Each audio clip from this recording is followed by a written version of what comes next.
Porté au nu ou détesté, Emmanuel Macron, arrivé dimanche en tête du premier tour de l'élection présidentielle française selon les premières estimations, à la fois séducteur et brutal, a traversé un mandat tumultueux avec un art consommé de l'adaptation et en pratiquant un exercice vertical du pouvoir. D'après 3 estimations de différents instituts dimanche soir, le président sortant arrive en tête avec des scores entre 28,6 et 29,7%, devant la candidate d'extrême droite Marine Le Pen. Le mandat d'Emmanuel Macron, marqué par l'exceptionnelle crise sanitaire internationale du Covid-19, s'achève dans le fracas de la guerre en Ukraine, qui a totalement relégué la campagne présidentielle à l'arrière-plan. Très impliqué diplomatiquement avant même le début de la guerre le 24 février, le président français, également président en exercice de l'UE, s'est positionné en surplomb de ses concurrents et n'a annoncé sa candidature que très tardivement, le 3 mars. Une posture avantageuse, confortant sa stature de chef d'État, mais qui était également risquée, car pouvant le faire apparaître comme éloigné des préoccupations quotidiennes des Français.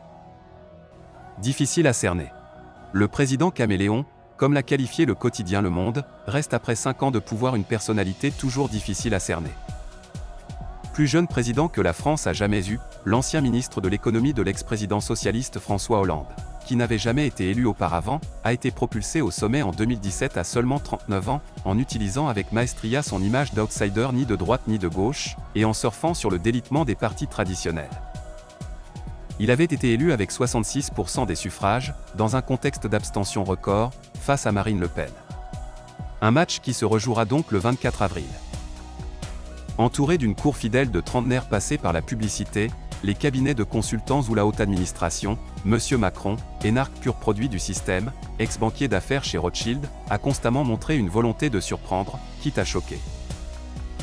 Prêt à des réflexes claniques, comme lorsqu'il refuse en 2018 de licencier son homme de confiance Alexandre Benalla, dont la presse révélera l'implication dans toute une série d'affaires douteuses et qui sera d'ailleurs condamné en 2021 à de la prison ferme. Gilet jaune, auteur de coups de poker, quand il lance un grand débat national avec les Français après la révolte des Gilets jaunes, mouvement de contestation sociale qui a gravement ébranlé son quinquennat en 2018 et 2019 avant de s'étioler mais sans jamais être véritablement réglé. Il a également pris des paris risqués, notamment celui de refuser en pleine pandémie un nouveau confinement réclamé par experts et ministres en janvier 2021, mais cette décision sera au final portée à son crédit. Il termine son mandat plus populaire que ne l'était à la même période ses 2 prédécesseurs, François Hollande.